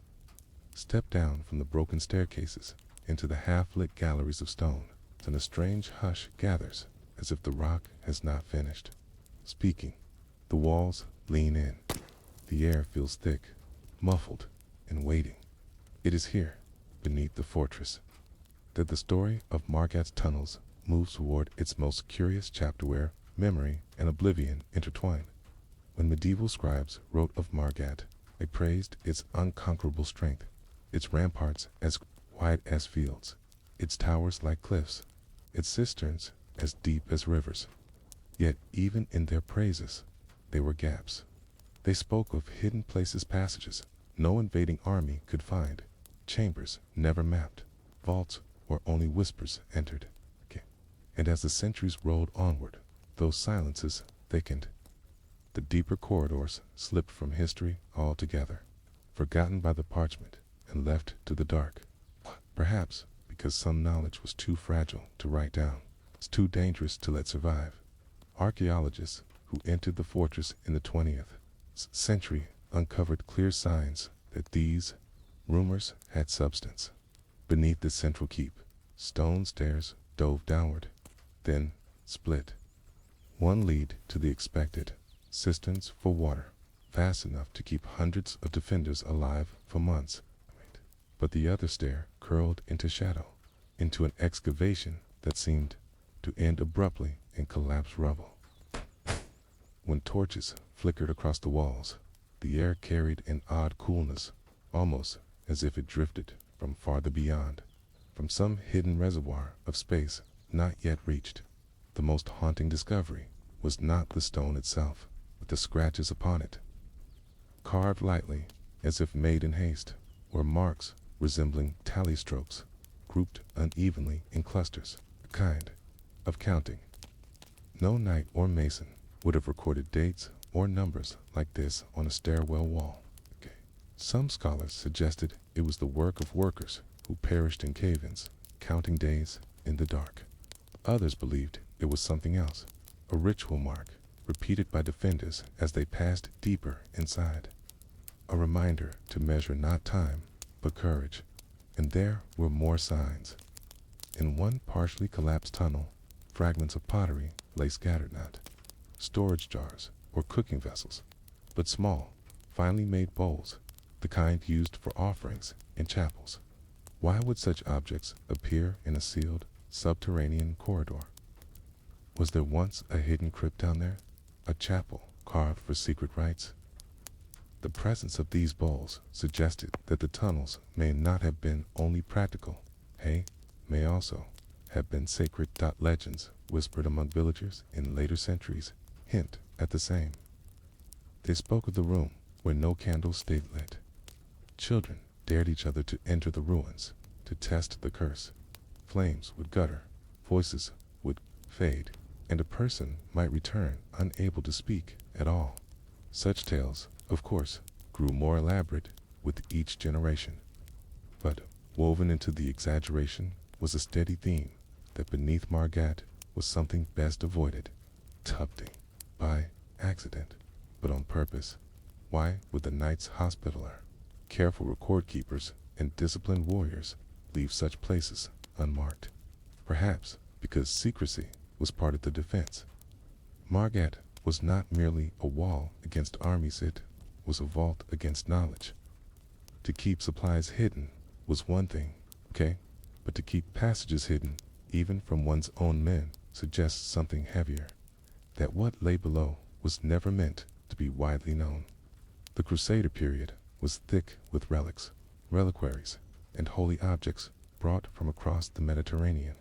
The Hospitallers, sworn to guard both body and soul, often became custodians of sacred things. At Crac des Chevaliers, there were chapels built for bones of martyrs. At other fortresses, altars gleamed with silver fragments of the true cross. Could Margat's tunnels have once housed something similar, something so precious, or so controversial that it was sealed away when danger loomed? A reliquary, perhaps, hidden in the rock while armies approached, key to swearing silence to protect its location. There are moments in the written record when silence itself becomes suspicious. When the fortress fell briefly into Muslim hands in the late 1180s, the chronicles describe the battle in detail. But afterward, when retaken by the Hospitallers, the record grows faint. For several decades, there is almost no description of the interior at all, as if scribes were discouraged from mentioning what they saw. Then, in the early 1200s, documents speak again, but only of walls, towers, and water stores, never the underworld below. What had changed in those years? What had been hidden, moved, or buried, never to be described again? And yet, while mystery cloaks those tunnels, there is one certainty: people lived with them. Imagine the garrison at night, the fortress sealed by its gates. Men and servants walk in the torchlit halls above, while beneath their feet the tunnels slumbered, holding. Silence, like a lung, holds air. Did soldiers hear faint echoes through the floors, vibrations from rooms they were told never to enter? Did they wonder if the tunnels ran so deep they touched the sea? Did they whisper among themselves of forbidden doors? In times of siege, defenders would have depended on the cisterns. The known ones could keep water flowing, but the hidden ones, if they existed, might have served only a few, a chosen circle. To keep water secret, apart from the common supply, is a mark of hierarchy, of division, even in desperation. Was Margat's underworld a second fortress, one only certain men knew how to reach? The most compelling clue lies in the fortress's final chapter under the Hospitallers. In 1285, when the Mamluk Sultan Kalawan advanced with overwhelming force, the defenders of Margat surrendered after a relatively short resistance. This is curious. A fortress this vast could have held for far longer. Some suggest betrayal. Others think the Hospitallers had already removed what they valued most.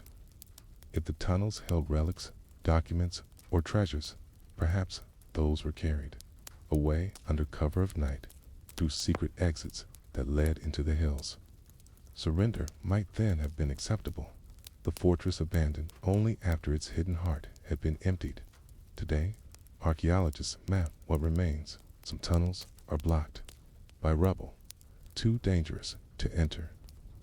Others vanish into cracks that lead nowhere, but instruments that measure air and sound hint that chambers may still lie beyond the collapse, hollow spaces sealed for centuries. Whether they contain anything bones, vessels, altars, or nothing but dust is unknown. The rock keeps its silence out, and so the forgotten tunnels of Margat remain more than ruins. They are questions carved in stone, unanswered for 8 centuries. Their darkness reminds us that memory is fragile, that fortresses are not only made of towers, but also of secrets buried so deep they slip from history. Perhaps one day a collapse will open them again, and new light will fall where none has reached since the 13th century. Till then, the silence endures. If you walk the ruined walls above, with the Mediterranean spread below like a blue shield, you may feel the tunnels beneath you, not by sight nor by sound, but by weight. A fortress does not forget. It simply hides, waiting for the patient. High upon the Galilean hills, where the wind glides quietly over limestone ridges, stands the skeleton of a fortress once called Beaver. Its name, borrowed from the French of the Crusaders, meant beautiful view. And indeed, from its commanding Terrace 1 can look far across the Jordan Valley to the silver ribbon of the river below, and beyond, toward the hazy mountains that framed the horizon. The silence here is heavy, the kind of silence that does not merely lack sound, but instead presses into the bones, a silence that seems to listen as much as it waits. Travelers who linger in the ruins sometimes speak of a strange sensation, the feeling that the walls are not entirely mute, that they are keeping back words too heavy to release. The fortress itself was raised in the 12th century by the Knights Hospitaller, a military order sworn to defend pilgrims and guard Christendom's frontier. Unlike some castles, which grew piecemeal over centuries, Beaver was designed with geometric precision. Its double concentric walls, square towers, and massive gatehouse were the work of careful planning. Stone blocks, cut smooth, lined with intent, locked together so seamlessly that even centuries of weather could not easily pry them apart. Archaeologists who study Beaver often remark on its clarity. It is one of the purest surviving examples of Crusader military architecture, as if it were less a ruin than a textbook illustration set upon the land. Yet, within that clarity lies mystery. For among its stone corridors and vaulted halls, there lingers a whisper of things lost. For centuries after its fall, Beaver stones lay in partial ruin, abandoned to grass and wind. The Ottomans had dismantled parts of the fortress in the 17th century to prevent its reuse, scattering blocks into surrounding fields. Farmers built terraces and homes with its stone, fragmenting the fortress's body into smaller lives. Yet, when excavations began in the 20th century, archaeologists found something peculiar in the walls that remained intact. Certain stones bore faint incisions, shallow grooves, too deliberate to be accidents of quarrying, but too obscure to read as clear inscriptions. First, they were dismissed as masons' marks, the simple signatures of craftsmen. Yet others wondered, were these grooves cut into hidden courses of stone, messages meant for no eye to see? Were they the wall's attempt to speak? To imagine why stones might hold secret signs, one must remember the nature of the Hospitallers. They were both warriors and monks, men who fought with the sword, but also with prayer, who turned fortresses into places of ritual as much as defense. Their walls did not merely protect the body, they were thought to shield the soul. Within such stone enclosures, silence was not emptiness, but discipline. It's carved quietly into a block of limestone to leave a symbol that no one was meant to find. Might have been a way to make the wall itself part of the prayer. Yet, there are darker speculations. Local traditions whisper of captives kept in beavers, dungeons, Saracen prisoners taken in raids, merchants accused of espionage, peasants caught between warring armies. Some stories claim that these captives, scratching in the gloom with improvised tools, left marks on the walls that became permanent scars. Their words, erased by time, became grooved, shadow silent voices frozen in stone. Archaeologists have found evidence of such graffiti in many castles of the period, crude drawings of ships, crosses, even prayers written in Arabic script. The wall becomes both witness and confessor, absorbing human fear and longing in the language of scratches. Standing today inside Beaver's inner keep, one can see the thickness of the walls, several meters of limestone, layered in precision courses. Imagine leaning against that mass, feeling its cool pressure against the back. It is more than architecture. It is the weight of centuries. And in that weight lies a paradox. The stones are silent, yet they contain more memory than words can carry. When the wind slips through the ruined archways, when the sun strikes the worn thresholds, the silence takes on a texture, as if the walls themselves are trying to say something without sound. Pilgrims of the 19th century who came to the site, then half buried in rubble, often wrote in their diaries that the place seemed strangely watchful, unlike other ruins which lay scattered and broken. Beaver had an order that still seemed intact, as if the fortress remained alert, listening. One French traveler remarked that the walls stare like eyes without lids, holding a gaze upon the valley below. Another wrote that the stones keep their counsel, as though they knew more of the wars of the past than any chronicle preserved. This is where the tale deepens. During early excavations in the 1960s, a team uncovered what they believed was a concealed cavity within one of the walls near the southern gate. Inside lay fragments of pottery, rusted iron fittings. Most curious of all, a small piece of parchment pressed flat against the stone, sealed in lime and mortar. The parchment was illegible, its ink smeared into shadows, but under infrared photography, faint lines emerged. Scholars identified them as letters, not in Latin, but in Greek, a language of the Eastern Church. How such a scrap found its way into a Crusader wall remains uncertain. Was it a prayer placed during construction, a kind of foundation deposit, meant to sanctify the fortress? Or was it contraband, something hidden by a prisoner who found momentary access to mortars before the wall sealed shut? Whatever its origin, it seemed to confirm the suspicion. The walls of Beaver were not mute. They held words absorbed into their very fabric, buried where no ear could hear. There is a quiet terror in this thought that walls, which seem inert, can keep more secrets than people. A fortress may fall, an order may scatter, but the stones endure, holding what was whispered into them long after the speakers are dust. To sit within Beaver's courtyard at dusk is to feel that weight as the valley darkens below and the sky folds into indigo. The walls do not speak in language, but in the patience of centuries. They wait, they watch, and sometimes, when the mind drifts in the hush of evening, it almost seems they breathe. Thus begins the story of the wall that spoke at Beaver Castle. Not through clear words, not through voices that could be transcribed, but through the slow persistence of marks, the faint survival of a parchment, and the enduring sensation that silence itself can be articulate.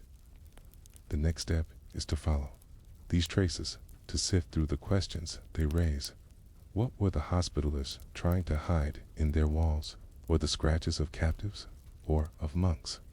And why does this fortress, more than many others, feel alive with listening? The wall at Beaver was not large to most who passed through the fortress in its centuries of life. It would have seemed just another stretch of the heavy basalt masonry that held back the wind and weather of Galilee. But there were those guards, on night watch, masons tasked with repairs, monks and chaplains who came in later years, who spoke of a curious quality about it. When the evening air was still and the courtyard emptied of noise, the walls seemed to give off a faint sound, a low vibration like words carried by water. Underground, the first references to it come not from local chronicles, but from the travel writings of a German pilgrim, Wilhelm of Boldensel, in the early 14th century. By his time, the castle had already fallen into ruin after Mamluk conquest. But he reported that villagers nearby insisted one part of the ruined fortress murmurs to itself when the stars are clearest. He dismissed it as superstition, yet his notes preserved the whisper of rumor that had clung to the site. Earlier than the Crusader period itself, an unusual charter survives in the archives of the Knights Hospitallarian Roads. The document, damaged and incomplete, refers to a chamber that holds the tongues of the faithful at Beaver. The phrasing is ambiguous, but some scholars have speculated it might allude to relic small bones or preserved parts of martyrs stored in reliquaries. Others suspect it was metaphorical, a way of describing the accumulated vows, confessions, or oaths spoken before the order's chaplains. And yet, the charter's location note seems to identify not a chapel or treasury, but the southwestern curtain wall. True, it suggests a deliberate use of the stone itself as repository, or as something more unusual still. When archaeologists surveyed the ruins in the 20th century, they noticed that the wall in question differed slightly from its counterparts. Most of Beaver's walls were built of black basalt, laid in regular ashlars. This section, however, contained blocks with an unusually smooth polish, almost glossy, as though water had run over them for years. Sound carried strangely near it. A soft tap at one end could be faintly heard meters away. Acoustic engineers later suggested the wall's position above a natural cavity might amplify vibrations. But this technical explanation did not erase the centuries of lore surrounding it. Medieval chroniclers, even when skeptical, could not ignore the persistence of local testimony. A 13th century Armenian monk named Grigor recorded in his pilgrimage diary that his guide pointed to the wall and whispered, "It remembers." Grigor himself heard nothing, but he wrote that the peasants nearby swore the wall sometimes repeated the last prayer spoken before it. Even hours later, in the tome of the one who had prayed, the image of a wall repeating words half echo, half memory was unsettling. In an age when confession and silence before God carried enormous weight, the thought of stones preserving what had been spoken in confidence was not merely eerie, but potentially dangerous. Did the Hospitallers themselves believe the wall possessed such properties? There are indirect hints. For example, one regulation of the order forbade uttering rash speech in the outer courtyard during the silence of night. On its own, this could simply reflect monastic discipline. But coupled with the Lord, some wondered whether the knights sought to limit the spread of tales about the wall, or perhaps feared that rash words might indeed be captured by it. Later, Arab chroniclers who described Beaver after its fall also noted the peculiarity. Damascene historian Ibn Abi al-Dunya mentioned that the fortress of Kaka Beaver had stones that resounded, though no man struck them. In his account, the phenomenon was attributed to jinn, spirits trapped by the Franks in their desperate attempt to hold the land. To Islamic readers, this cast the wall not as holy, but as corrupted, a container of voices bound against their will, and so the wall acquired multiple identities: reliquary, echo, prison for voices, reminder of vows. Each interpretation reflected the worldview of those who encountered it. To the knights, it may have been sacred. To pilgrims, it was a marvel. To locals, it was eerie but familiar. To conquerors, it was a cursed remnant of a defeated enemy. What all agreed upon was that the wall seemed to speak, not in the clear articulation of a human mouth, but in hushed vibrations. The way wind whistles through reeds or water gurgles in a hidden channel.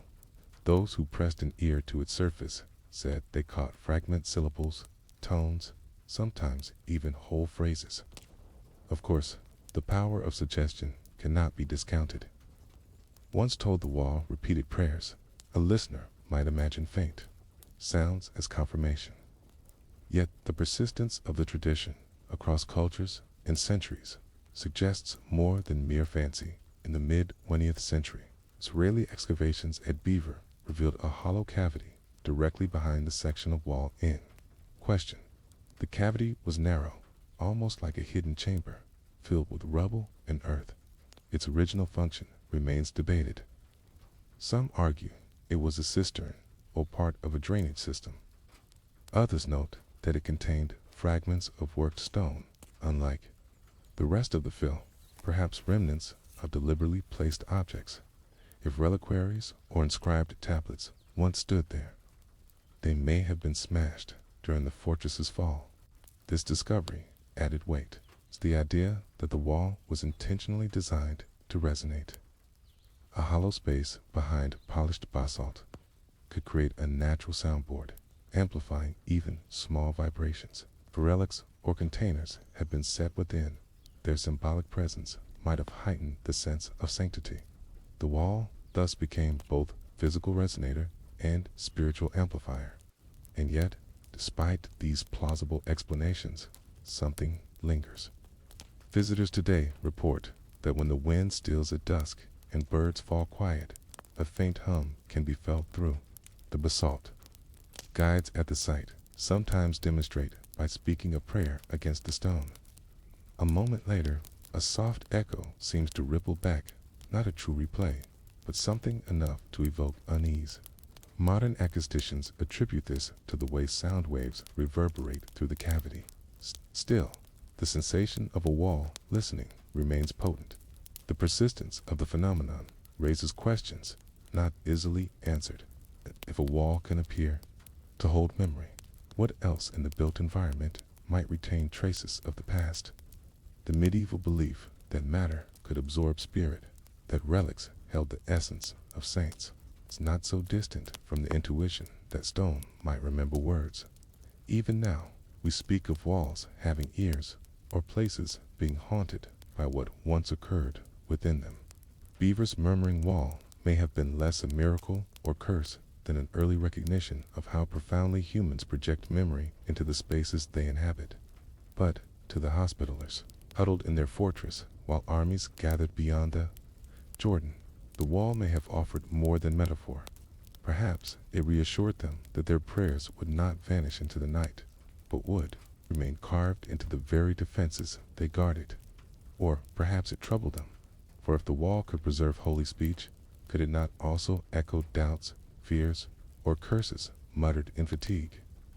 Such ambiguity is the heart of the mystery. A reliquary is meant to hold the sacred. A prison is meant to hold the damned. Beaver's wall, in the imagination of centuries, seemed capable of both. And so it was feared, revered, and remembered not for its strength against catapults, but for its whisper when the courtyard grew silent. The wall that spoke, not in words, but in echoes of faith, fear, and time itself, was never meant to survive as long as it did. Yet Beaver Castle, the mighty star of the Jordan, stood long enough for its very stones to hold on to. Voices, and in the last act of its story, when silence returned, that wall became not just a boundary of lime and basalt, but a monument to vanishing whispers.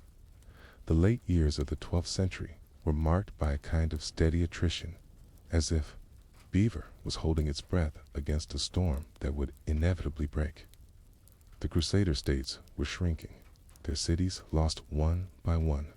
Saladin's victories left behind not just armies defeated, but also memories carried home by survivors who had once felt the protection of places like Beaver. When the walls of Beaver finally faced the weight of his armies, they did not shatter. In a day, the siege stretched on, long enough for legends to take root. Long enough for the wall itself to be marked with the deep grooves of catapults, the sharp pocks of arrows, and the heat-darkened scars where fire tried to weaken stone. Inside, the garrison clung to their faith, but more than that, to routine. It was said that some would whisper prayers directly into the cracks of the wall, speaking not to God, but to the fortress itself, as though the stones had become a living witness of their endurance. Pilgrims who had taken shelter during earlier years swore they heard voices late at night when no soldier stood nearby, faint chants, half-breathed songs, or the low murmur of a language they did not recognize. The wall spoke only when all was quiet, as if drawing sound from the memory of years rather than the mouths of men. Perhaps it was imagination, or perhaps the strange acoustics of the fortress, designed with clever chambers and echoing passages, allowed certain words to linger in a way that seemed unnatural.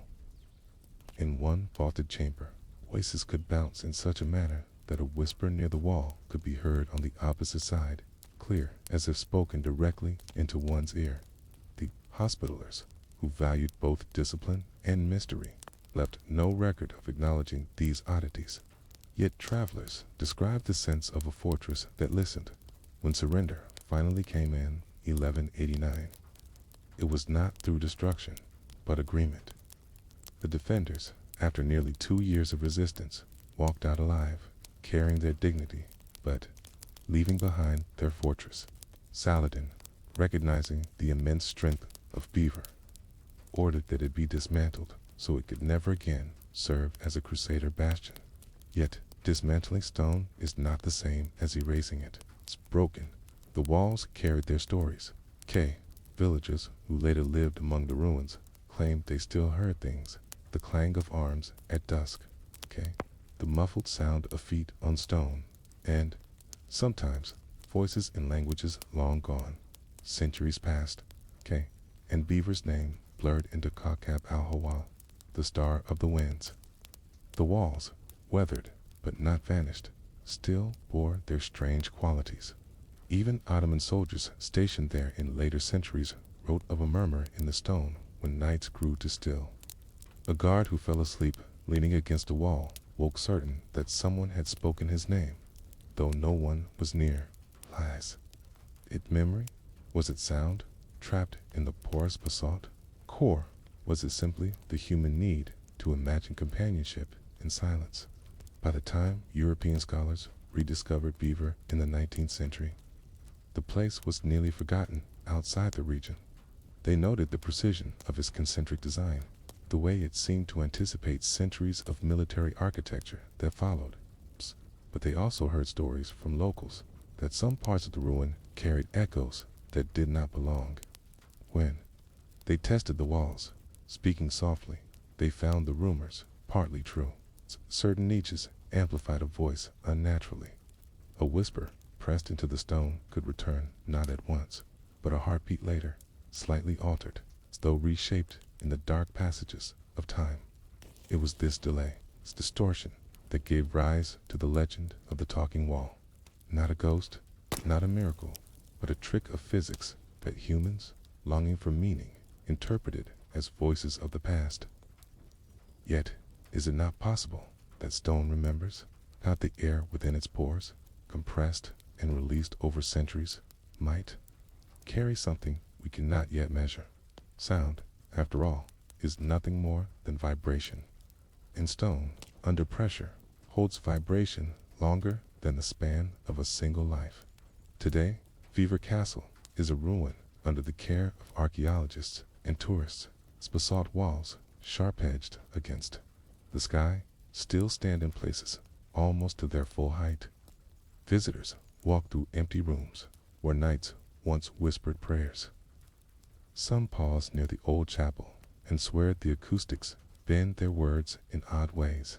Others, standing alone in the inner courtyard, feel certain they hear something. Not quite words, not quite wind, but something threaded between the stones. The wall that spoke is no longer a single place, but a legend spread across the ruin itself. To walk there at dusk is to feel history breathing down your neck. Not in terror, but in a hushed reminder that walls, like people, absorb more than they reveal. The voices of centuries past are not lost, only waiting for ears tuned to their frequency. And so the question lingers, unresolved. Was Beaver's speaking wall merely echo and imagination? Or do stones themselves carry memory, holding on to the final words of those who leaned against them in faith, in fear, in surrender? The answer may never come. What remains is the silence, heavy, resonant, and filled with the possibility that if you listen closely enough, even silence can speak.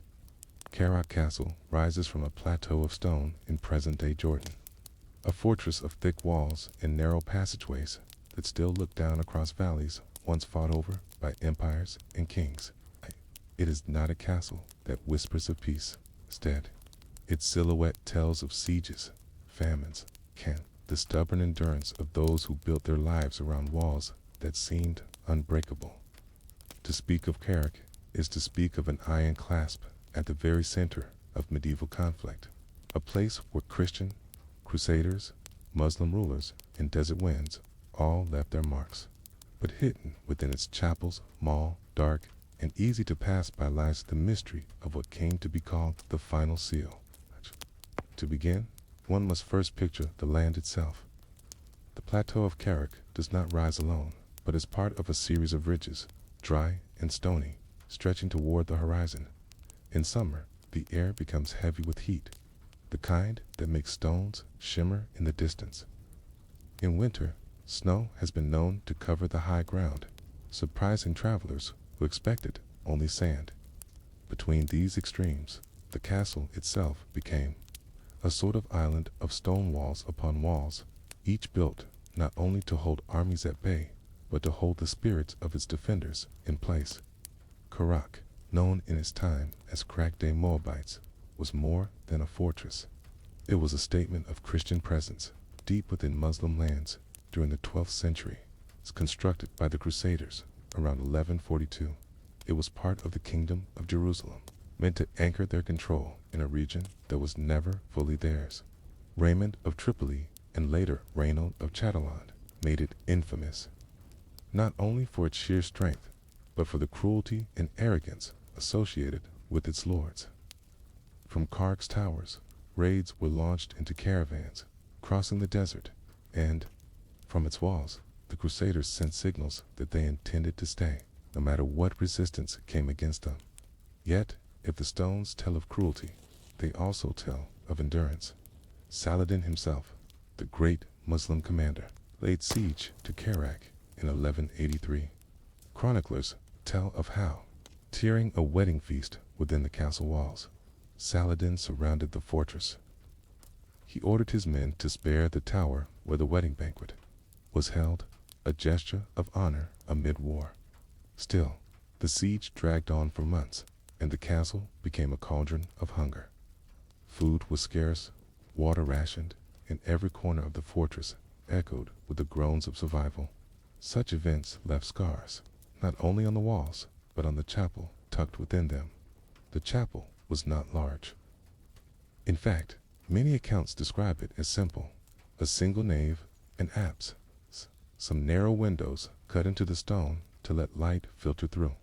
Yet for the people of the castle, it was the heart of their faith. Priests said mass there, soldiers confessed before going to battle, and lords sought divine approval for their decisions, however violent they may have been. The chapel became a vault not only of prayers, but of secrets. Within its walls, manuscripts were stored, relics kept, and most importantly, the mysterious reliquary that would later be spoken of as the final seal. The name itself raises questions. What was sealed, and why final? Some historians suggest it may have been a chest of documents sealed with wax and iron bands. Perhaps containing deeds of ownership or confessions written down during those desperate years. Others believe it was a reliquary container for sacred bones or fragments, sealed shut as a sign of eternal protection. A third group whispers of something more symbolic, that the seal was not upon an object, but upon a vow, a final covenant, sworn within the chapel's stone walls, intended never to be broken, whatever it was. The legend begins during the longest siege of Kerak in 1188, when Saladin returned after his victory at Hattin. This time, there was no wedding feast to protect, no mercy to show. The Crusader kingdom had already begun to crumble, and Kerak became a stubborn pocket of resistance. For months, the defenders held on, their numbers dwindling, their supplies vanishing. Then the chapel. It is said, the last surviving priest gathered the castle's relics and sealed them away. Some say he placed them in a stone cavity within the altar, closing it with mortar that is yet to be broken. Others claim he locked them in a chest and pressed a final waxed seal upon it, stamping it with the emblem of the cross. Though no one has ever seen this chest since, Saladin eventually took the fortress. Unlike other Crusader strongholds that were destroyed outright, Kerak remained standing, its walls too valuable to demolish. It passed into Muslim hands, and later into those of the Mamluks, then the Ottomans.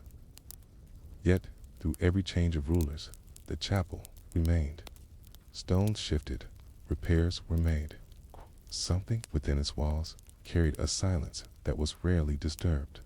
Modern visitors to Kerak often walk through its corridors with guides who point to the kitchens, the great halls, the stables carved into rock. Few linger long in the chapel, where the air seems heavier. Archaeologists have noted odd details, patches of masonry that seem newer than the rest, stones that do not match the surrounding walls, an altar whose base feels hollow when struck. These details feed the legend that beneath or within the chapel lies something sealed away, waiting. The final seal has thus become less of a physical object and more of an idea symbol of all that was hidden when empires fell. A reminder that beneath stone and silence, there are still stories no one has yet unearthed. It draws historians, treasure hunters, and the merely curious, though none have yet unlocked its secret. In the end, what makes the story compelling is not simply whether there is something hidden in the chapel, but what that act of sealing meant. Was it a desperate attempt to protect sacred things from invaders? Was it a vow of faith, meant to carry meaning even when walls fell? Or was it an attempt to control memory itself, to decide what would be forgotten and what would remain? The answers are uncertain, okay? And perhaps that is why the mystery has lasted so long, as the desert winds continue to brush against the high plateau.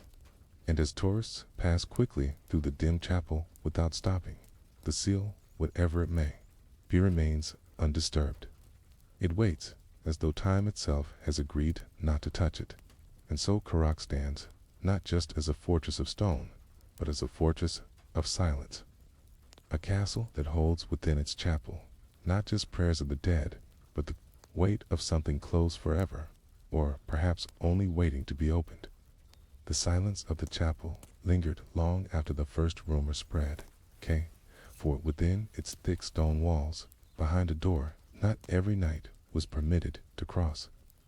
There was something more than an altar, more than the relics of bones or chalices, so often venerated.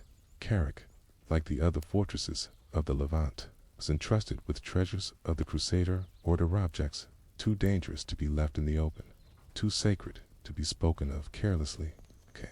Among them lay what chroniclers only hinted at in their accounts, a seal of great importance, bound with wax, iron, and perhaps even oaths carved into parchment or stone. The final seal, as later whispers would call it, was both a symbol and a safeguard. But who guarded it? Not all knights could be entrusted with the knowledge of its existence. At Kerak, there were those who carried swords and those who carried silence. These latter men were not the flamboyant champions of battlefield renown, nor the bold captains whose names were etched into chronicles. Instead, they were chosen for their capacity to remain unnoticed, to blend into the stone corridors. Like shadows, they tended to the chapel, lit its candles, polished its altar. Yet, when night fell, and the fortress drowsed under the hum of desert winds, these same men stood in quiet vigil for the locked chamber that held the seal. One must imagine them, tall figures in white mantles, their red crosses barely visible in lamplight, the stillness of their watch broken only by the faint hiss of oil burning in iron sconces. Their presence was not accidental. In the code of the order, secrecy was sometimes stronger than arms. The seal contained writings of forbidden treaties, or records that contradicted the neat chronicles of Christendom.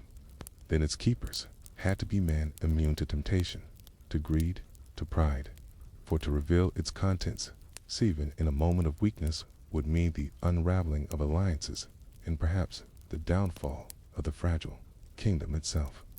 The townsfolk below Karak's walls never saw these guardians.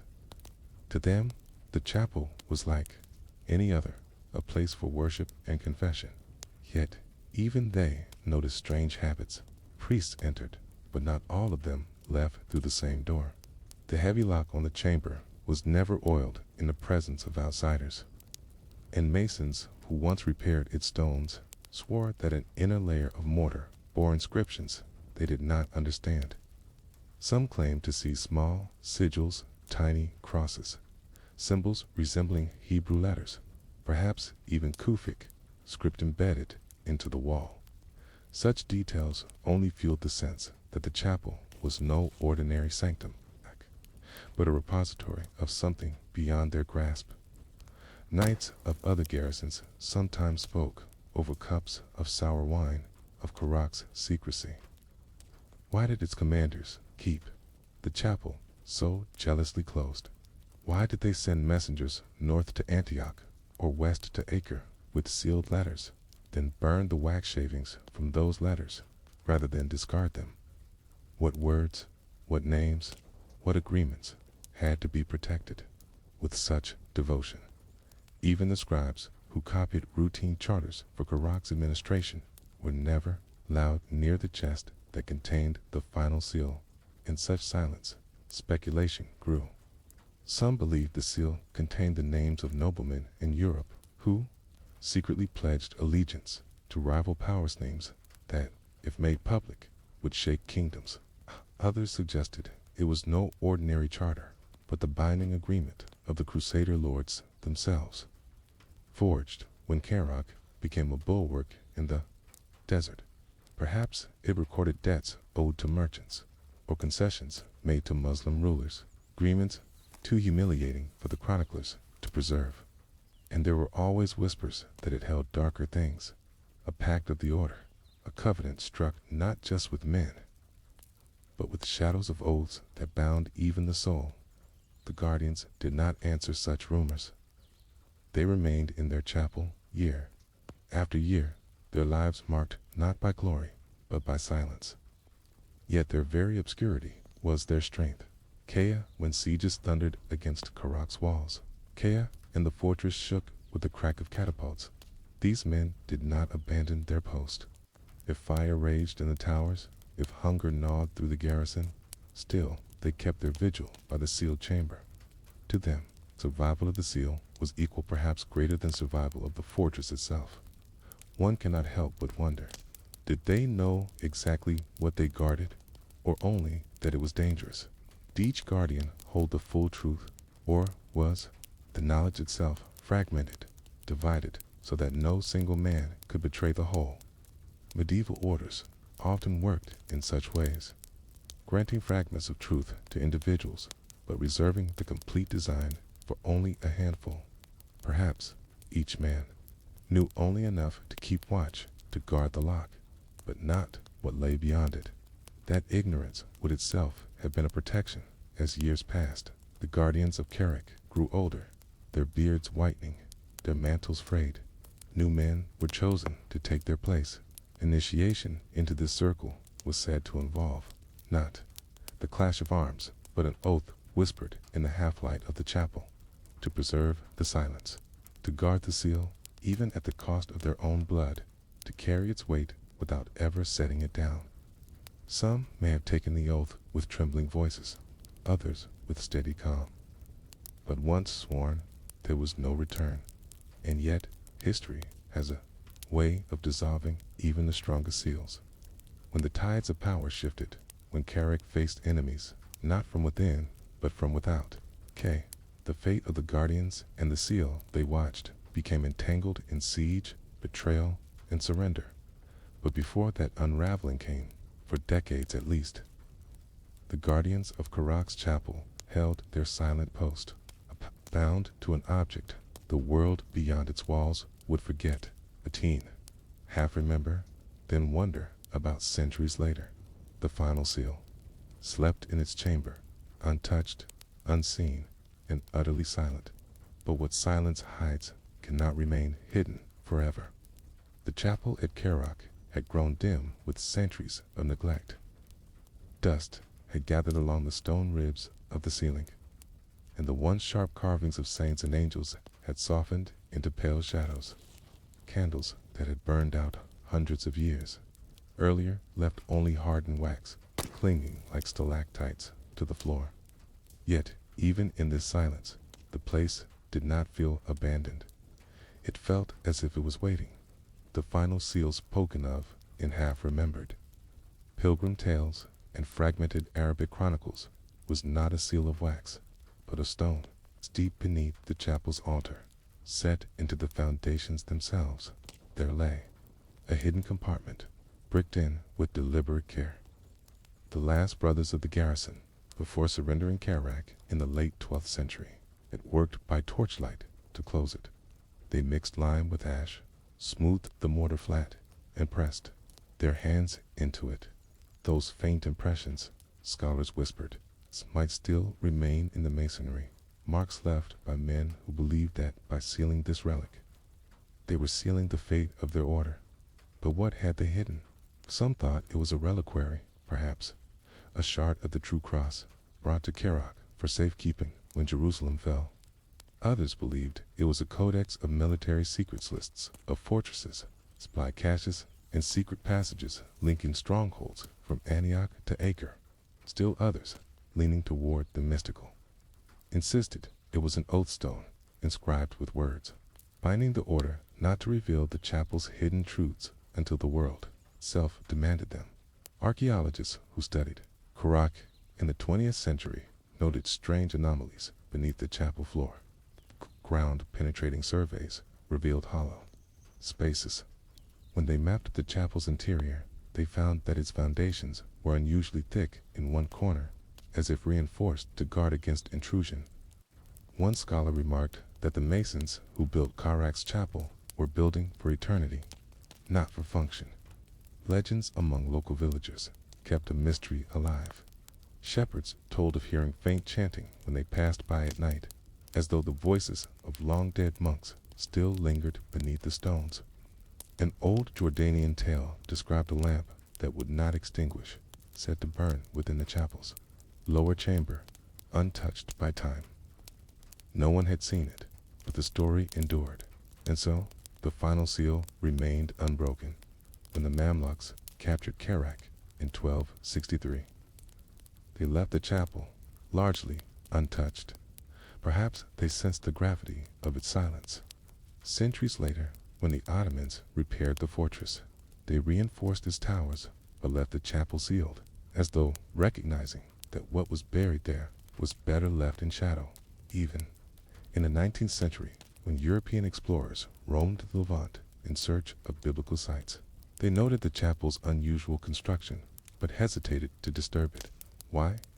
The answer may lie in the psychology of sacred secrecy. Throughout history, objects placed behind seals, whether papyrus scrolls, reliquaries, or sealed tombstake on a significance far greater than their physical contents. Cupped, the act of sealing, transforms the object into something beyond time. Breaking such a seal is not just an intrusion. K. It is an act of defiance against generations of reverence. At Carrick, K. The seal endured, not because no one could break it, but because no one dared in. Medieval times, to break the chapel's seal might have been seen as sacrilege. Even after the Crusaders were gone, the air of sanctity remained for locals, for pilgrims, for Ottoman custodians. T. The thought of breaking into the altar's foundation was like striking at the heart of the fortress itself. The seal was no longer simply a patch of stone. K. It had become a symbol of restraint, a reminder of what men choose to hide from history. In the 20th century, when the fortress became a site for tourists, scholars raised the question again. Should the chapel be excavated? Should the seal be opened? Some argued, yes, that whatever was hidden there could rewrite history. The relics of the Crusaders lay beneath. It would be a discovery, rivaling the Dead Sea Scrolls. If a codex of military intelligence survived, it could shed light on the shadowy networks that linked castles across the Levant. But others urged caution. The seal, one historian wrote, has become more important than the object itself. To break it is to lose the silence that has guarded this place for centuries. It is a strange paradox. Sometimes it is the act of not knowing that keeps history alive. In the 1970s, a team petitioned to excavate the chapel. TS permits were delayed. Funding ran out. Political turmoil in the region put the project on indefinite hold. To this day, no one has broken the seal, and so visitors to Carrick stand in the chapel, gazing at the altar and the smooth stones beneath. They know that somewhere below lies a chamber, untouched for nearly 1,000 years.